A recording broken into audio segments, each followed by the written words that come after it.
Is thermal imaging. Why would we want thermal imaging inside of a ghost hunt? Right. So, wow, you got it like right on the head. A lot of times they're like, it's heat. I'm like, no, it's cold.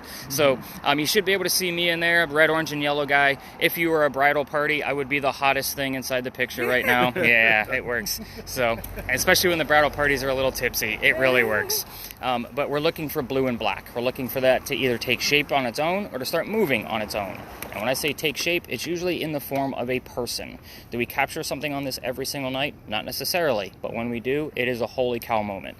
So if we're not going to capture anything, if we're not recording, so this is a tool that we use every single night, no matter how many people are in the group.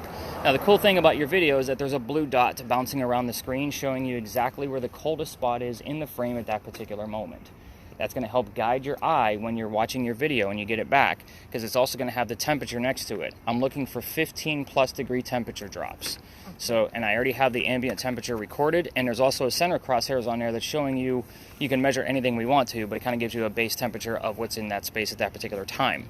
So 227. 14 is relevant. What'd you ask? I just said, how old are you when things, I just said, how old are you when things went down?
I did his suffering.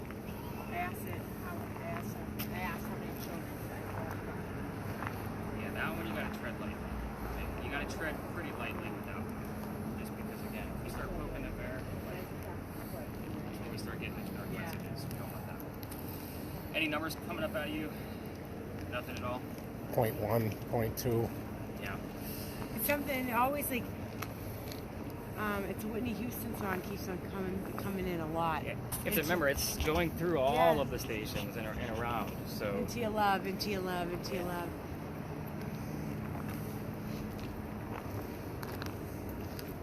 But yeah, those numbers, and once you get like a 2.5 or higher, we're just going to keep escalating it. So if you get a 2.5, then like a 5, I don't want to know anything below the 5 from that point on. And we'll do that with each new space. And I'll normally give you like a barometer of like what we look for in each space, because I've been working these spots for the past couple of years. I pretty much know like what to expect out of all of them and what to debunk and that kind of thing. So, but the camera, again, super great technology, but in real time the screen is small, and I send them to YouTube so you guys can watch them however you want. Beheaded? No, nobody was beheaded, but that is a weird thing to hear on the radio. Yeah, sound like beheaded.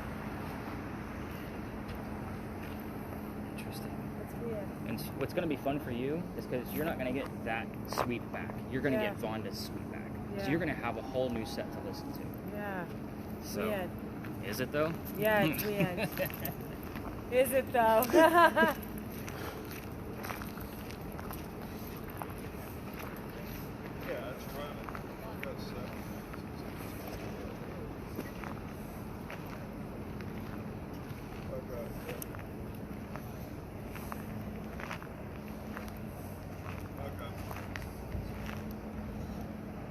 .3, 4.3. Water came through Witness. too. Witness? It says witness.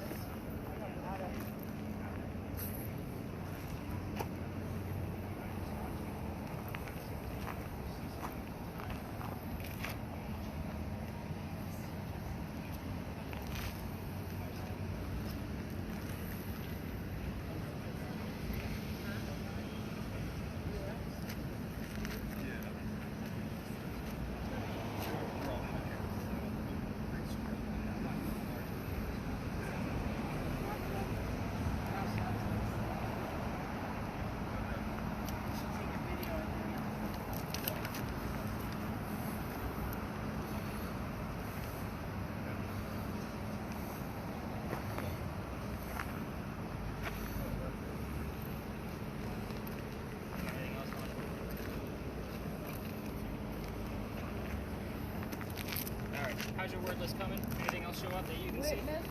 Witness. And I got water. Water. Witness and water. Yeah.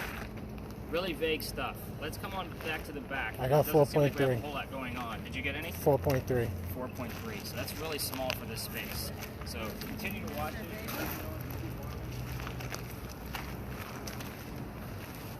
I'm sorry you lost your baby.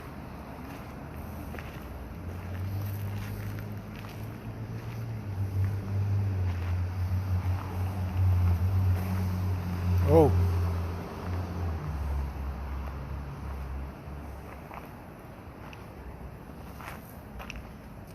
$20.6.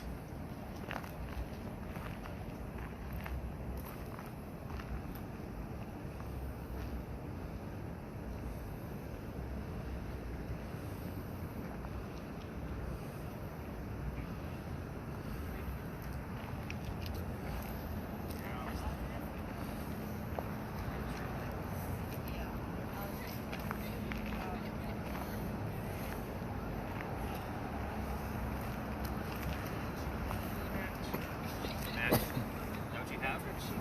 Nice. 20.6. Yep, got it. So here's what I'm excited about. I'm excited about the word max that just showed up. I'm excited about the number 11. I'm excited about the number 14. Obviously the 20.6. Let me kind of give what that does, because I handed it off to Raphael. Let me explain what that guy actually does. For those of you with cameras, if you want to stop your video, by all means, you can do so. Give your hands a break. And John, you can just point yours right at the ground once you get it stopped. You definitely want to just keep it going one way or the other. just keep in mind again, tours like to come through here. This is a ghost tour staple. Like everybody comes down here. So just kind of point your camera the other way when they're coming through. And we'll be here for a few minutes and she'll be able to catch up with the regular audio. Unless, of course, something else goes awry, then we'll figure it out. Michael Jackson song just came on. What's that? Michael Jackson What song? What song? Honestly, I don't even know the name of it. Did you hear a lyric? No, I can hear it's very faint. Okay. You'll get It's used. like when you get 2 seconds of it. It's like, Yeah. I can't do main that tune. So the first thing I do in the morning, after I kind of look over the word list and kind of just see where we're at. 93.5, 83.60. I'm gonna write it down because that's a weird one. But I listen to that recording first because that probably takes me the longest amount of time. And again, that's my first cup of coffee. I'm listening to that guy every single morning. So you get used to it. You real probably fast. hear a lot, I know. Oh, trust me, you're gonna see what I catch out of that guy. 83.60. I never noticed how hard it was. Yeah. Because probably all the ones I've ever messed with have all been fake. Stand up. Yeah, it makes sense here. It's not necessarily that they've been fake, but the super fast methods that you see on the TV shows where it's like, Right.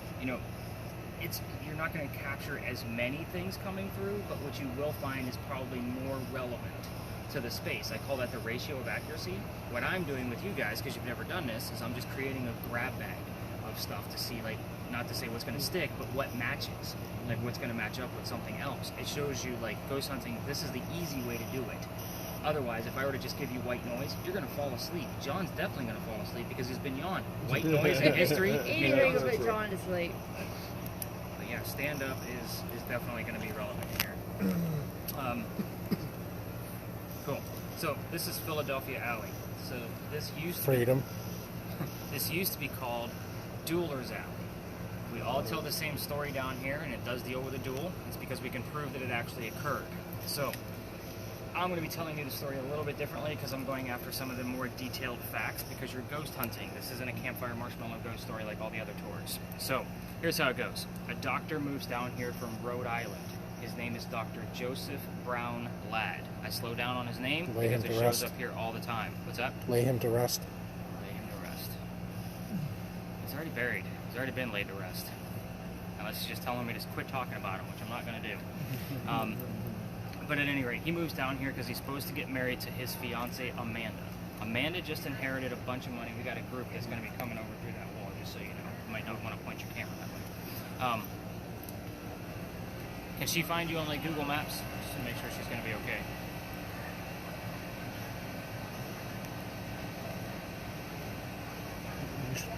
Okay. So Amanda just inherited a bunch of money from her dead parents. She has an attorney helping her out with all of this cash flow.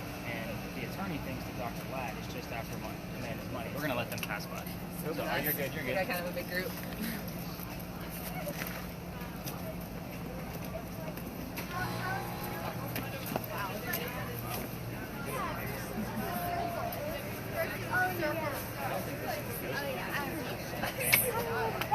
Like, who would it? Like, I need to go like, right to bed. I need to. We're allowed to go to the one. 10 is my max. So.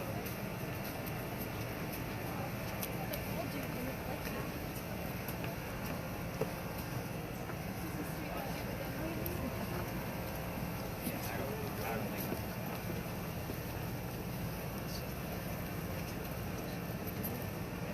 that's way. Just a lot. I would say it's probably close to 35 or 40. But anyway. Oh, maybe it is.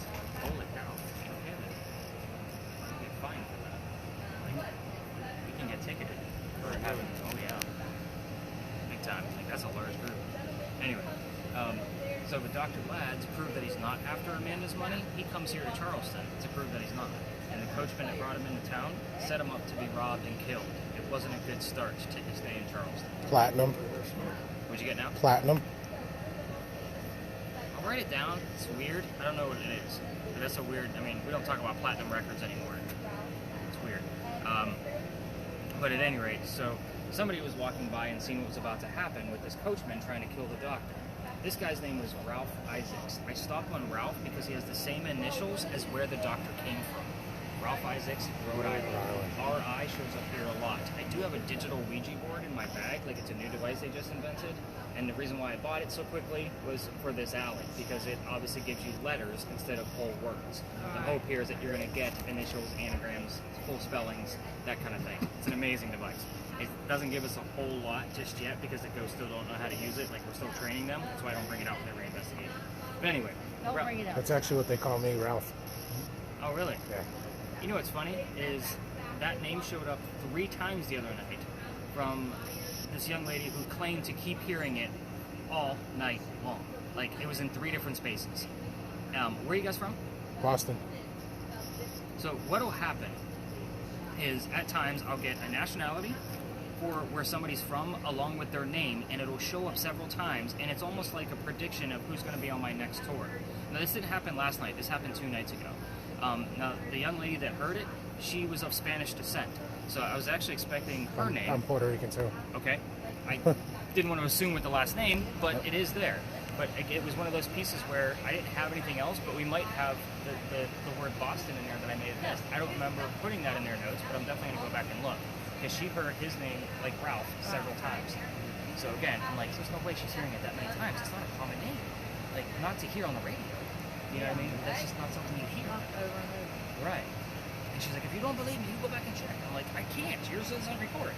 But at any rate, oh wow. There's no way she got through that whole story that quick. But anyway, Ralph tells the doctor, dude, you don't want to stay here. I know this guy. He's going to try to kill you. Why don't you come with me? I'll take you down to 59 Church Street. You can rent a room from some friends of mine, and you'll be good to go. So 59 shows up here a lot as well, as does the word church, where we get the full address. The doctor took him up on the offer. They become friends. The longer the doctor stays here in Charleston, the more money he starts to make. He's proving his point that he's not after Amanda's money. So she gets wind of this. She's coming down so they can get married. And Dr. Ladd became known as the whistling doctor. Again, every haunted city you're ever going to visit has a cliched whistling ghost. I'm just going to point that out there. We actually have proof of this one. I'm going to get to that. But Dr. Ladd and Ralph go see plays together, but they can't sit next to each other. Why? The doctor makes more money. He gets better seats. That's just the way the hierarchy is here in Charleston. So they talk about the plays on the way home. They went to go see Richard III from Shakespeare one night, and they're arguing over the new actress that was here. Dr. Ladd thought she was fantastic, but Ralph, not so much. The argument gets really heated when Ralph is insulting the doctor's fiancée, Amanda, back home in Rhode Island. So they go their separate ways. Ralph has friends here. He goes to his friends at the newspaper, puts an ad in the newspaper telling the whole city of Charleston what he thinks of the doctor. Kind of a, you're a disgrace to society, sir, kind of mentality. Dr. Ladd sees the newspaper ad and rebuttals with, we're going to go to Dueler's Alley. We're going to settle this. Yep. So they came down, they took their 10 paces, they turned, the doctor pointed his gun in the air, and he shot. He didn't want to kill his friend. He just wanted to have the courage and bravery to show up to the fight, which is often what happened in a duel. But Ralph has his one shot, and he puts it in the kneecap on the doctor. So his phrase of stand up makes sense to me. So when the doctor, drops to the ground, he doesn't die. Ralph proved his point that he's still pissed off. So the doctor's friends pick him up. They carried him home to 59 Church Street, where he dies 10 days later after refusing medical treatment. The reason why, he's a doctor. He probably tried to bleed out the lead poisoning himself. This is 1786. We're not talking about the same type of bullets we have now. It's not like the same type of wound. But again, all the ghost tours that come down here, they always tell you to listen for the whistles. We're using my voice recorder. That's part of the reason why I keep it on here, is, for this specific alley, so you can listen for the whistles. If you're going to come through here on your own and try to, because I can't take you all the way through, and I'm going to get to that too, because I've been kicked out of here. That's the fun part of the story, me getting kicked out of here. Turn on your voice recorders on your phone, listen to it later, see if you get any whistles in the background. But keep in mind that all the locals know this story. Anybody walking up and down Cumberland Street or Queen Street is going to throw a whistle down the alley. I do it every single night. My garage is, we passed it, that little convenience store, my garage is right above it. So I have to pass the alley every single night, and I always throw a whistle down here ever since I got kicked out. So have you heard back 36? From her? Have you heard back from her, by the way? No, not yet. 36. He died in 1764 at the age of 22. So those numbers don't add up to the doctor, but I don't know about Ralph. Interesting. So here's how I got booted out of here. Say that again? So here's how I got kicked out of here. just the fun part. This alley didn't come all the way through this way, so it was cut off halfway between us and Cumberland Street. So there's like a wall there. It's because this is where they kept the livestock for the city of Charleston. So they had to keep them blocked in. So that means those bricks down there are older. Those bricks down there are sun-dried bricks from slave children. Oh, There's wow. a full handprint from a slave child down there and fingerprint swipes. And as we used to take my groups all the way through here, it was a matter of like showing them the handprint because we all need to see it. I don't care about the diversity of my groups. Right. We all need to see it. Show how far we've come away from slavery. Wow. All my groups want to stand around it and try to get a reading out of it. I treat that brick the same way I do a grave. That kid is not staring at his own handprint on the brick he had to turn as a slave. So I'm trying to hurry them along because it's right outside the dining room window of the beautiful mansion at the end of the alley. So, yeah, we're not allowed in residential areas after a certain time, and I didn't know that yet because I was still new at this. That was November 26th, 2020. The new neighbor came out, he was screaming and yelling. My daughter thought it was hysterical because dad's getting yelled at. She was on the tour that night, and we moved on. The next day was Thanksgiving. I don't tour on Thanksgiving because I worked in retail management for over 20 years, mainly for Walmart. You can all feel my pain on that one. The next day was November 28th. The dates are relevant. So I get a phone call that asked me to go down halfway or to reroute my groups. We're allowed to go halfway. We're obviously not even halfway now. So I decided it's not fair for my groups of 10 to be working around 20 to 60. So I was like, we're going to tell the story outside and reroute. However, what I told my group was, I don't believe in this story we're about to go through, which was a pirate story, because I'm a vampire guy. I told them I didn't really know much about the pirate piece over there, but we're going to see what happens. Before we left, somebody heard the name Anne on a spirit box. Palmer. Oh, that's interesting. What I didn't tell them is that we were going to be investigating the female pirate Anne Bonny. So I was kind of like, all right, we'll see what else happens. We get down there, I told it a little bit I did know about pirates. Somebody else, here's the number 300. And I don't know what that means in real time. I'm like, I don't know, I'll have to look it up tomorrow. I wrote it down. We were there November 28th of 2020, and Anne Bonny's trial for piracy was November 28th of 1720. We were there on the exact 300-year anniversary of her pirate trial. So I went, damn it, now I gotta learn about pirates. I'm a vampire guy. So I've read more books on pirates, including all of the original writings and all of the captain's logs I can get my hands on to learn about pirates as much as I possibly can. Everything we're about to go through at the next space is going to be based off a minimum of 2 resources, just because all of what I've read and say, okay, this came from this one, that came from that one, and what's actually legit. So it is a hit or miss location. We're either going to have a lot going on or nothing going on. I feel like we actually had about an average amount of stuff going on with the Pinckney Mansion site. I don't know anything that you're hearing or what you're missing in real time because you're focused on me. And we don't spread out in this location because of the size and space and the amount of tours that actually come through here. However, I don't feel comfortable leaving because we're going to be going further up without hearing from Cynthia. Kind of find out like what's going on there. I just want to make sure she didn't get lost or hurt. So we should, if we hear from Ralph, or what's it, doctor's name? Dr. Joseph Brown Ladd. For example, the song Brown Eyed Girl shows up here all the time, and I don't know In the alleyway across the street from Hart on Hook building. Or Mart's on.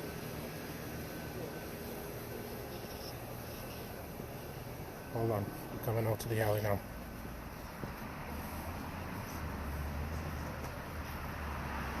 No, I'm not looking at it. I'm just. She all right?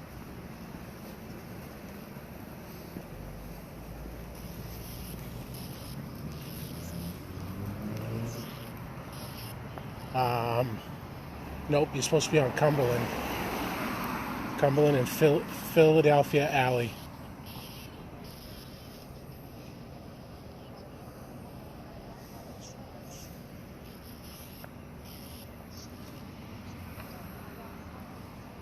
Who am I Wi-Fi into?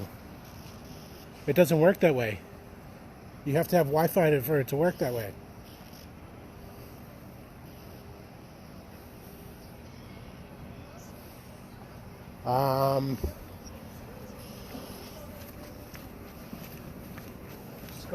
Scotchman.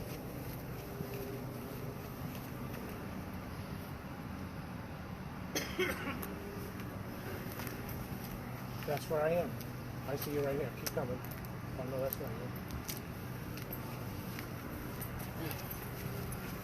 you. Yeah.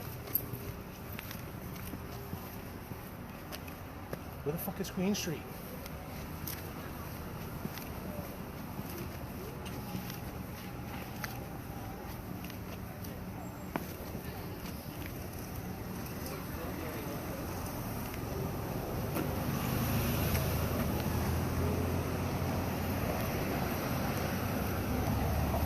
No idea where you lost it yet.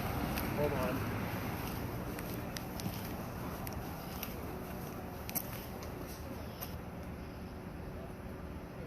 Turn around.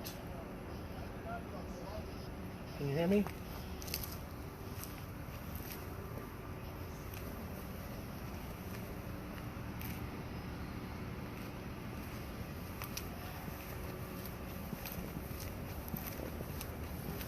Yes, I'm on Cumberland. Come back to Cumberland. Type in Philadelphia Alley.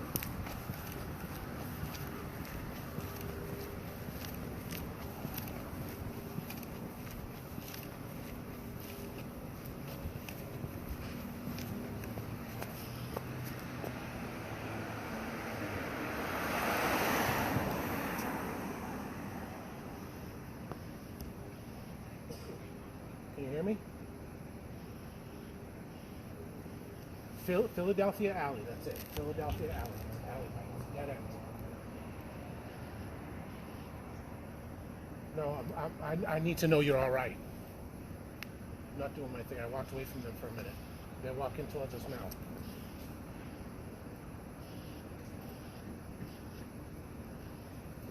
She's on Queen Street. She's over there. She went too far. You're way too far. Yeah, she's literally on the other side of the town. Queen Street is the next street. What? What'd you say? So you're on the other end of it. Walk through.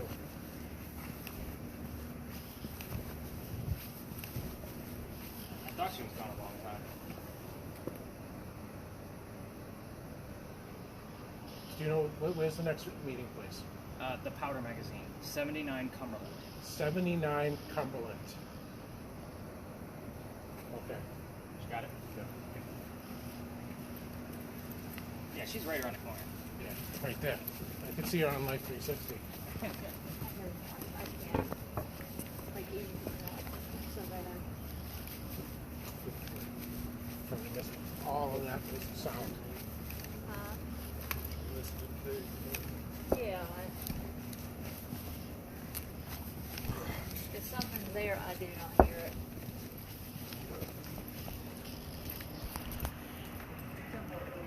Here, they're normally going to go in that entrance right there and then go right over to St. Philip's Church. They may stop here, just so you guys get the gist. Powder Magazine. This is an interesting building. First off, those are not crosses on the building. Those are earthquake bolts. If you're not familiar with earthquake bolts, which doesn't seem like any of you are because you're not from down here, they're basically turnbuckles. So if we have another earthquake, like what we did in 1886, you can turn those turnbuckles, and it's supposed to tighten the building back up so that way it doesn't incur any further damage from the earthquake. Yeah, sounds like a great idea. It just doesn't work. So the only reason I bring these up is part of the reason why we're here.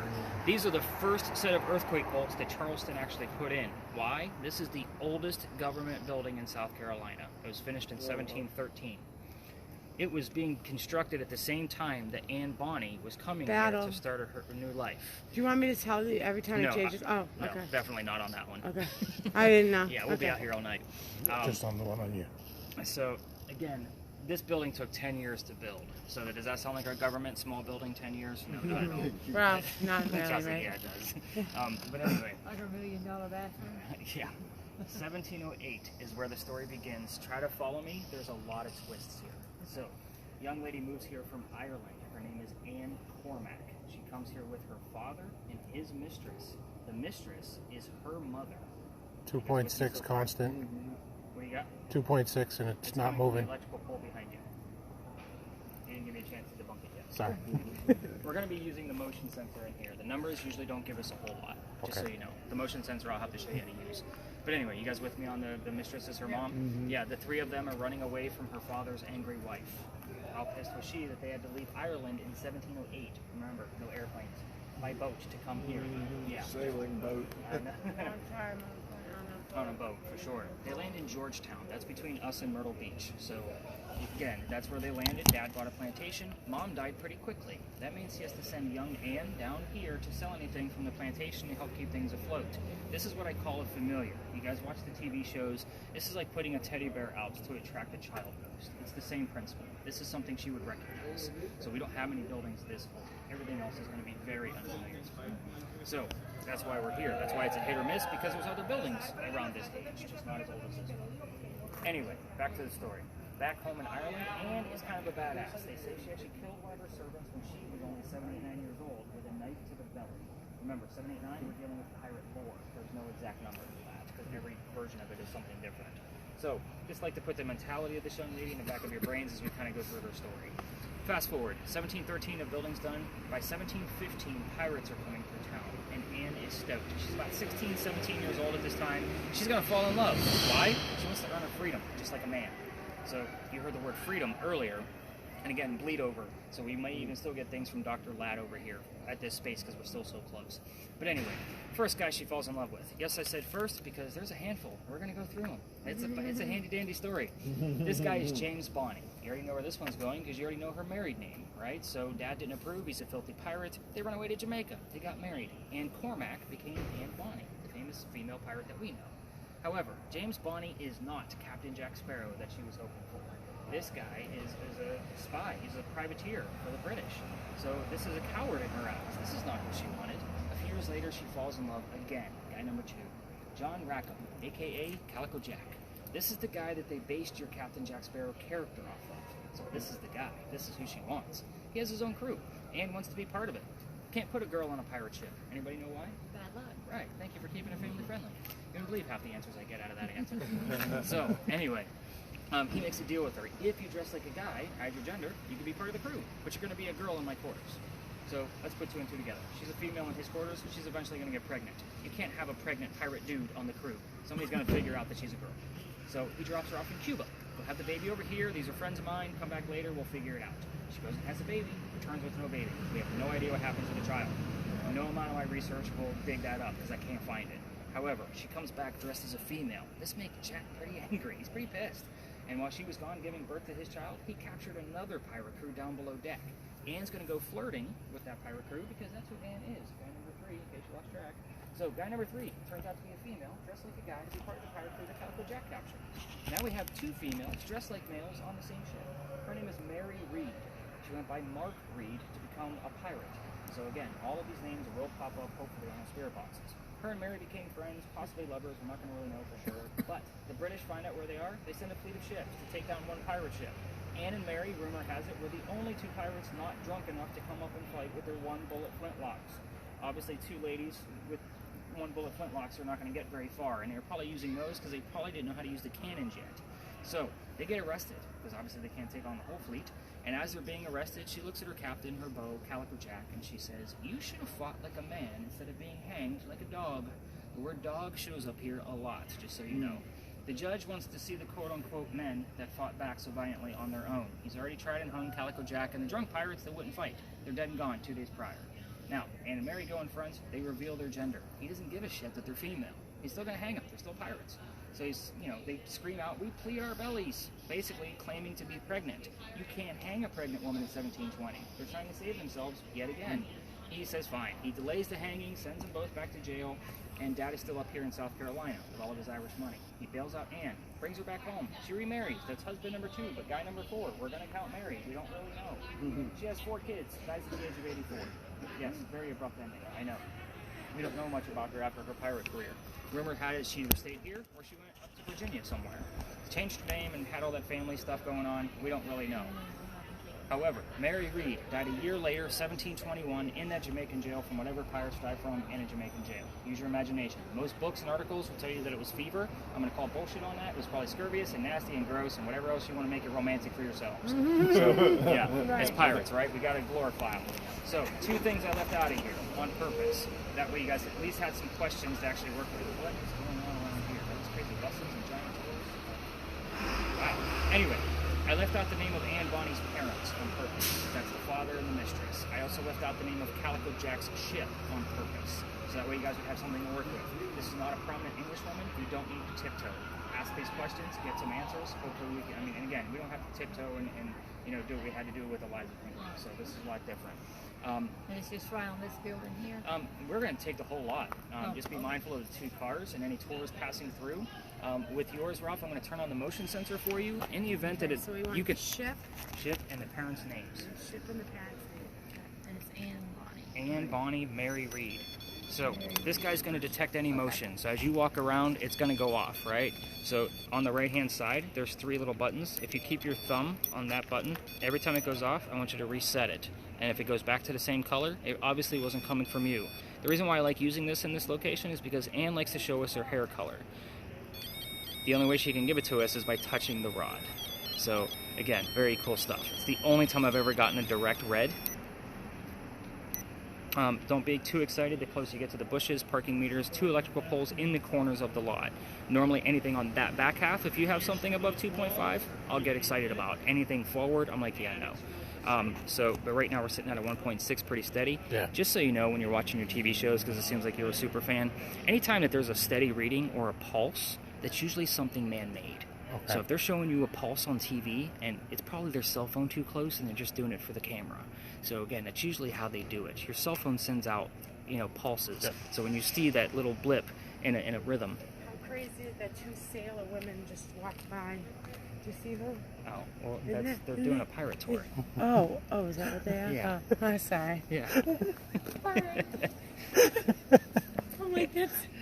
So this button right here, Remember that. Yeah. So even if the you bottom. Yeah, so even if you use like your left hand and you want to wrap your finger around the back so you can keep an eye on it. Yeah, it's the very bottom one. Just the bottom one. Yep. Just that one. Yep. And Okay. you're going to click it dozens of times, just so you know, because it's going to go off every time you move. I normally hand that to a female. Of course, it's not going to work now and make me a liar. I normally hand it to a female because they walk more gracefully than us. So they don't make it go off as much. So see what you get out of it. Nice slow motions on your camera. Okay.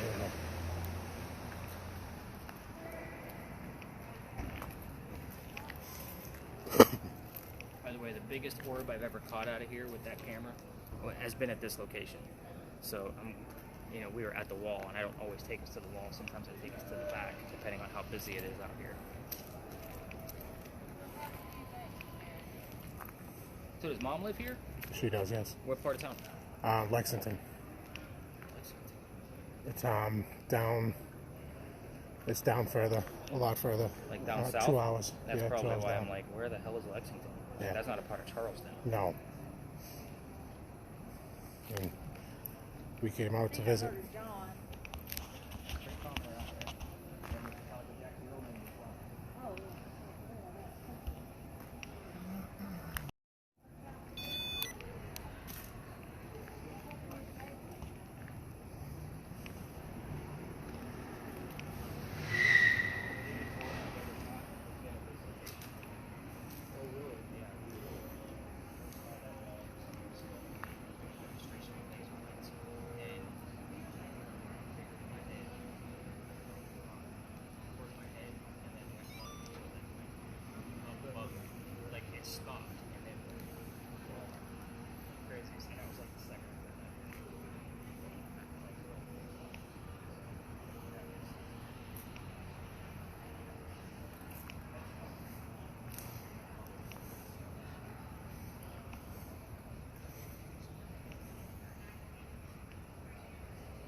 Hello, Ann.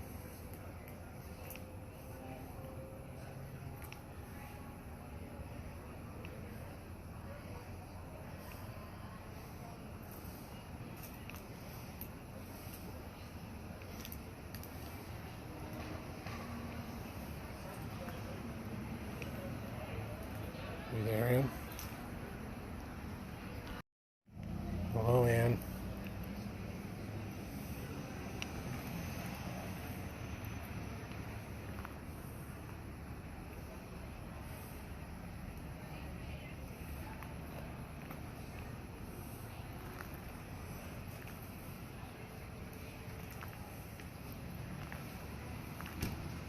touch the little antenna.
Nothing. No numbers, no colors, nothing.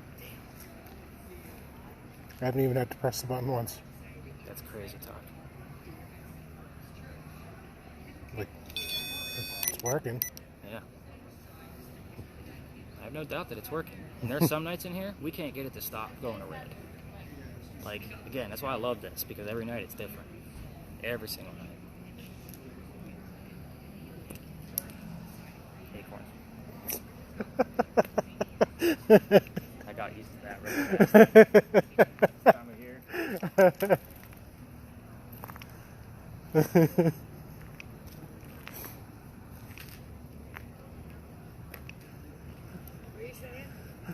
We were standing there talking, and all of a sudden an acorn just fell and hit me. You jumped? Yeah. Do you see anything around me when you do anything? No.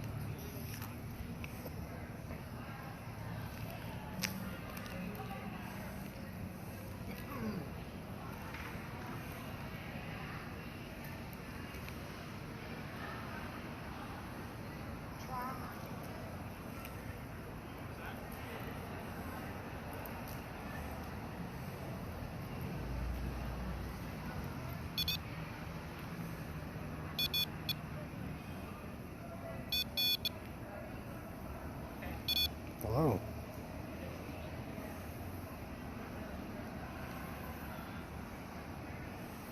Touch it again. It's okay.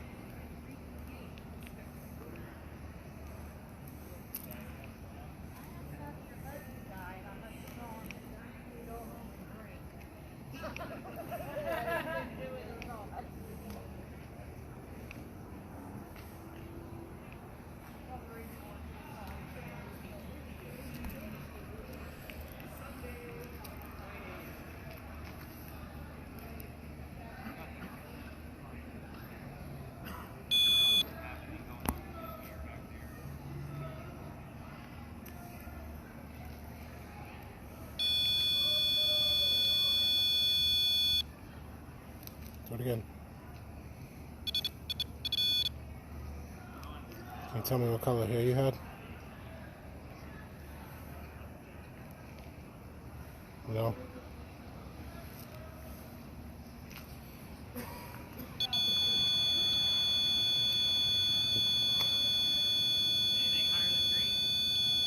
It's a 0.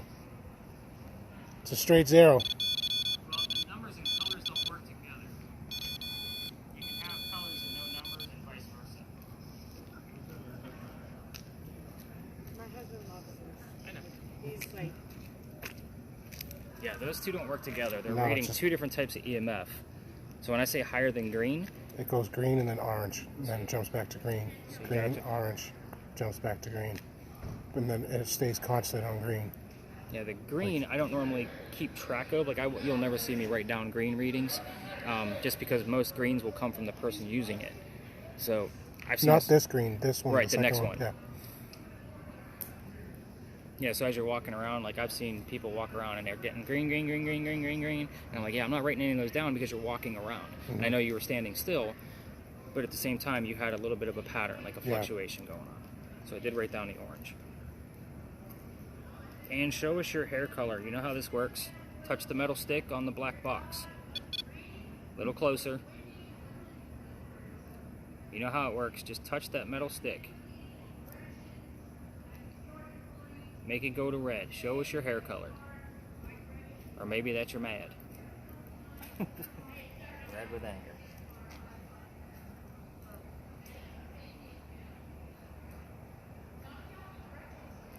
Alright, let's head over there. Alright. You can touch the red stick if you want.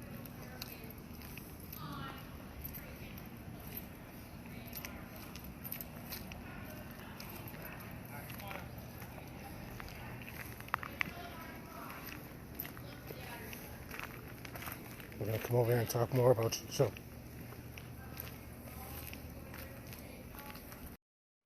Not realizing that was Calico Jack's real name of John Rackham. So I'm excited about that. It means there might be something else going on, so I'll definitely be looking for that in your recording, or it's maybe something going on with the word list. So we'll go over the short answers here, and then we're going to head to the last stop. The cool thing for you guys on the last stop is it's relatively new, so that means I don't know everything about it. You guys are going to, I'll tell you a little bit I do know about the space, what we have found there so far, and everything is going to be up for open grabs. It is a good, dark, creepy story to end the night with, and again, it's a really cool space. I'm actually excited about it. This used to be my grand finale, by the way. Oh, before we actually get into the answers, there's a reason why I give that heated warning other than that 214 milligauss I talked about at the Pinckney Mansion. This space right here. Back in September of, I can't remember, 2021, I took my group to the back because there was a lot of floors out here, and that's normally where I take you guys. And as soon as we walked in, the kid next to me, he goes white as a ghost. I mean, he's about to drop. Like, I had to pick him up by his armpit, like, quickly, so he didn't hit his head on the ground. His boyfriend picked him up from the other side of him. It's probably coming from the phone being too close. oh, But anyway, once we got him over here to this wall, I gave him a bottle of water, like he was doing better, and then I then told him the story that I told you about Anne Bonny. And I spread everybody out and said, okay guys, last stop, go have fun, go capture whatever you want to. And they're all spread out, and then they pull me aside. And they say, Nick, we have to tell you, we are 2 transgender males, meaning I had 2 females dressed as males on my tour, just like Anne and Mary, in the store. Yeah, made complete sense as to why one of them passed out the minute we entered the space. So they didn't leave this stoop right here, like they stayed on the wall and just, you know, they did their part of the investigation over here. Go ahead and reset it. There you go. So again, these are the creepy things that I see that I can't always explain. So psychics and mediums, I'll be honest, they normally don't make it past the Pinckney Mansion site. Like if they're a good, solid, strong psychic medium, half the time they don't want devices, and that's usually my first clue. Like they don't. You know, they're going to be testing themselves. And that's when I know I have to withhold even more information so that way I can test their ability as well. But again, the really good ones, they don't make it past there. Like, if they're too sensitive, forget it. There's too much going on there. I can't tell you how many times I've actually had to call the paramedics. So, yeah. But I don't tell you guys that at the very top. If you guys notice, I kind of wait till we're really into it, right? Yeah. So, let's go talk about Anne Bonny. So, one of the few pictures you can find of this young lady, by the way, with a shirt on. The reason why is she used to bare her breast to show men that they were just killed by a woman. Told you, she was a badass. So, And that's an actual picture. this is a painting. So this is a depiction of her. Now, earlier pictures of her, like she was actually used for like tobacco, like advertisements. So she is a little bit mannish. She's not always the voluptuous vixen that they make her out to be. But again, this is probably one of the few pictures I can show you where it makes you definitely think of a pirate and that she was a badass chick. So, the names of her parents, William Cormac, Mary Brennan. This was not another word game for me. It just so happens that her lovers, and her mother's name were the same. So Mary Reed, Mary Brennan. I also like to show you what Calico Jack looked like because everybody wants to see what they based Johnny Depp's character off of. And it is very interesting once you start seeing how they actually do their history. This is Calico Jack. Yeah. He is named that, by the way, because of the jackets that he wore. They came from the British captains that he killed. So his father was a tailor, so textiles are very important to them. Yeah. So Calico Jack, fancy jacket. That's where the name comes from. So that's basically, I always like to explain that. The name of his ship that we were looking for was called the Kingston. I don't always expect the word Kingston to come through on a radio station piece, but the word king would actually suffice here. This is where we have to mix what technology we have based on the history. Kingston is not a common term for us American folk, right? So to expect. I didn't know what we were looking for yet. I just experimented with just one couple that was on the tour that night. And I said, let's just go see what we can get. And what we got was that gentleman's year of birth, his first name, and part of his last name, all through spirit boxes. Wow. That is Henry Timrod, born in 1828, I believe is the exact year. But that's they heard the exact year, 1820, whatever the last digit is. So I was like, I know I've heard this before, and I didn't know where. So it turns out I heard it when I was investigating another tour, because I do my research to see what they're up to. And I heard it at the Charleston Library Society. Henry Timrod was a poet. So his story is very interesting indeed. So his collection is held at the Charleston Library Society. That's why I heard the story over there. So here's how this goes. He was sick through most of his life, but you have to remember too that he was alive during the Civil War. So he wanted to fight for the Confederacy because he's from Charleston. So he goes to fight in the Civil War, and once he gets out to the battlefield, his friends realize, his comrades, that he's too sick to fight. So they sent him home, and they said, you know what, man, go be the voice of the war. That's exactly what he did. He came home, and he started writing poetry about what was going on the battlefield and in the hearts and minds of his fellow Charlestonians. So what happens after that is he has a son. That's I think this is 1867, and the son dies at a very young age. I'm not going to tell you the son's name because that's one of the things hopefully you're going to find out today. I'm not going to tell you what his birthday was or how old he was when he died. Just know that he was young, and it's very tragic. So a couple years after that, one of Henry's college friends calls him up and he says, you know what, I have a cottage out here in Columbia, middle of the state. Come out here, finish writing the piece that you're working on, and get some peace and quiet, and you can mourn out here if you need to. So he goes out to the cottage, and that's where he writes his last words. His last words are, beholder of brief mortality, which is person of short life. And then he coughs, and it lands on the page. He had tuberculosis. This is a blood stain on the page. The interesting thing about the blood stain is that it looks like a man writing over his desk. They call this the blood book, and they only show it one day a year at the Charleston Library Society. They only show it on Halloween, and you have to be a member of the society to go and visit the book. I am going to show you the page where you can see his last words and where you can see the blood stain. And then I'm going to read a short stanza from his poem called Charleston to hopefully stir things up here. The reason why I'm doing that is because this is a very shy, timid man. If we show recognition for his work, hopefully we'll get either some terms or phrases from that short stanza, and hopefully he'll see like we're here and coming in peace kind of thing. Right. Now, a few weeks ago, actually more than a few weeks ago now, beginning of December, somebody brought one of those SLS cameras to my tour. Do you guys know what that is? That's the Stickman figure. We had a full 8-minute interaction of a figure standing next to the monument. And when I say interaction, Henry, is it okay for me to read a stanza from your poem called Charleston? Raise your right hand. And it'd go back down again. Henry, we were doing this call and answer thing for 8 minutes. Here's how it ended. That's the more interesting part. It ended with a woman from the tour going over and extending her hand over the gate, asking Henry to shake her hand. And he disappeared. And we couldn't get him back. You have to remember the time he came from. A woman extending her hand to be shook that way was probably disrespectful. Right. So again, couldn't get him back. Now, this was the gentleman's first time ever using that camera, so the footage is from the camera that John's using tonight. I had this very short young lady using that camera that night over the man's shoulder because he was about your size, and she's literally going like this, so that way we can actually have the footage. very cool stuff. It actually kind of inspired me to actually look into the SLS technology. And keep in mind that camera is giant. You guys have all seen them on TV, right? It's massive, yeah. So I had one. My wife bought me one for Christmas thinking I was going to bring it out to the tour. That bag's already 35 pounds, guys. I'm not carrying that thing around too. So what we found is that the LiDAR technology from the Apple iPad Pro can handle a certain app that uses the same type of technology. Now, those big things that you see on the TV shows is made from a video game, the Xbox camera, which sprays out millions of dots. What the LiDAR technology does is the same thing that the LEDs are doing on John's camera. It's spraying the light. So the LiDAR technology on that can handle this app called GhostTube. And we're going to be bringing that to the tour in a tablet format. And that's part of the pieces that are on order. So I should have that over the next few weeks.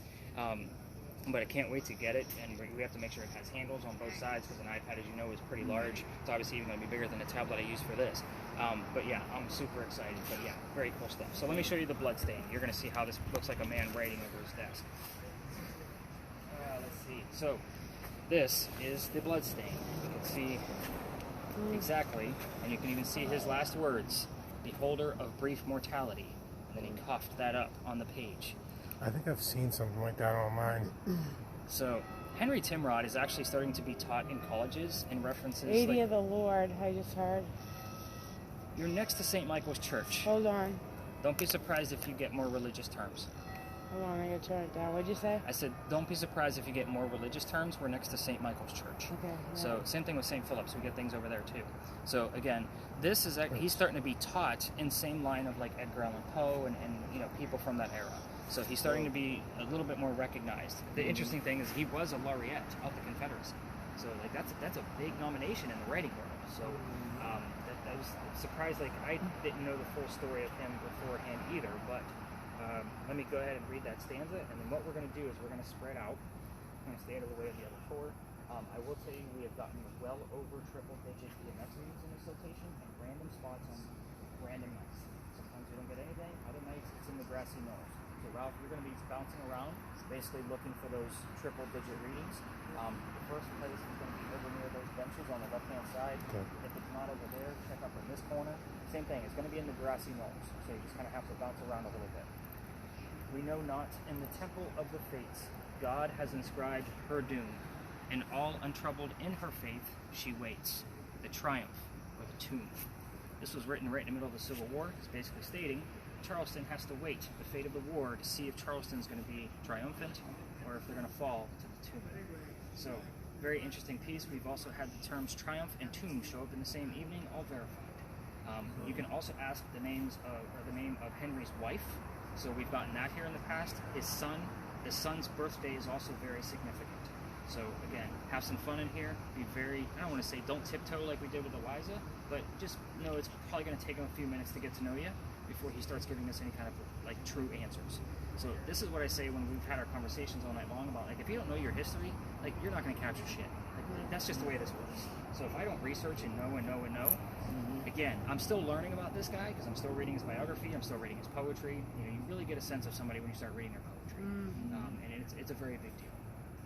But again, hopefully you guys are going to give me a few pieces tonight that I didn't know about. The college friend's name also shows up here, and I didn't give that to you either. So if you want to use that, by all means, do that. We've gotten that in the past, and we've also gotten his initials on that Ouija board device, like in concessional order, and it's 3 initials. So yeah, very weird stuff. So the questions again?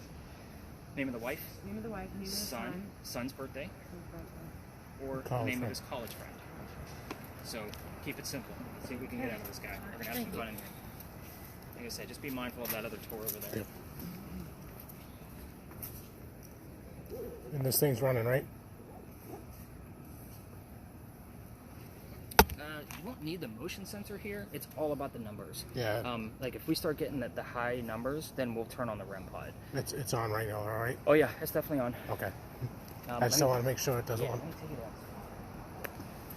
Where we've been getting stuff. And again, it's completely random. That's what's so great about it. It's not the same thing every night. I'm not like, hey, Raph, go over there. I know what's going to happen. I have no idea what the hell's going to happen. Hey, yeah. Up 2.2. Okay. We're near the lamp. The lamp, so that yep. kind of makes sense.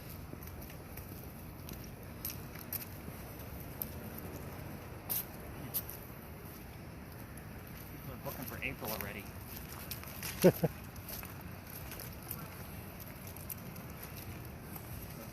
whole grassy area, this is where we've gotten, I think it was the highest we had was 157. So, get some pretty high stuff in this location. But yeah, check things out. 3.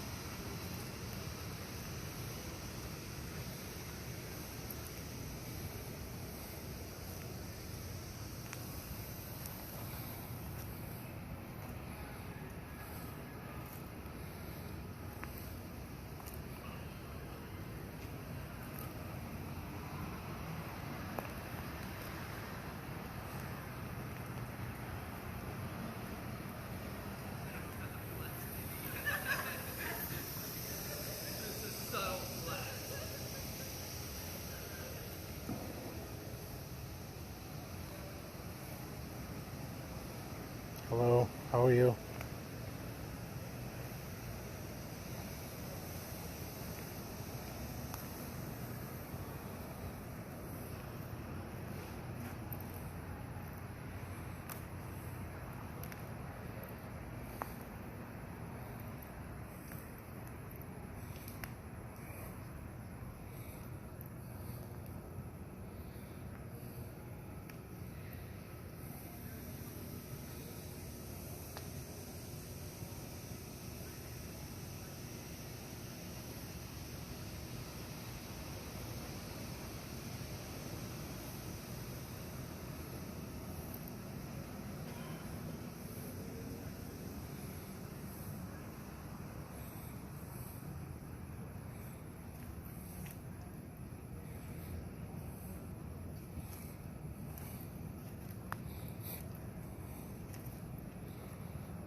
Hi.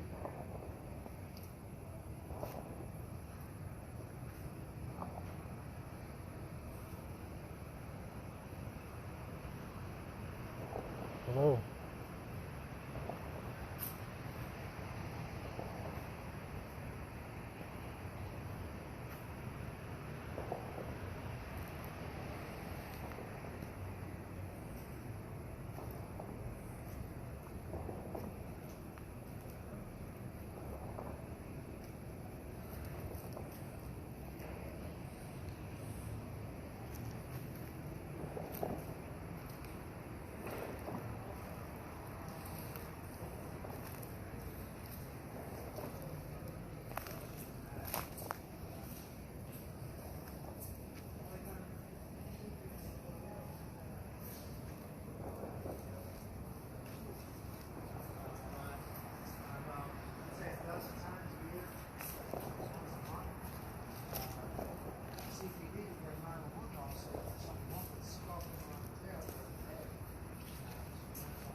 Really weird.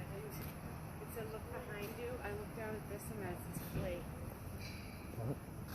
The thing said look behind you, and I looked down at this and it says flee. Are you getting anything on that?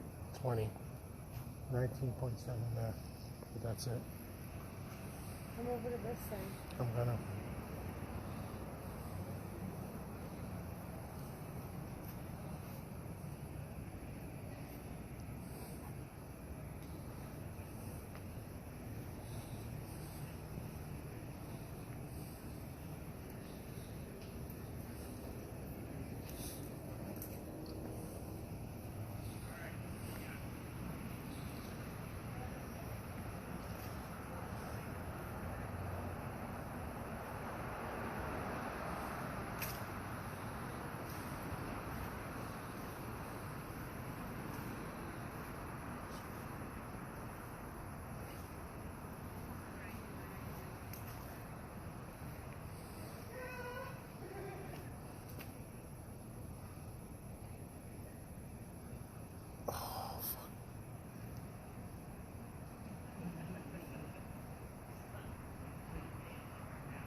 Took 19.7 by the first bench and then it disappeared.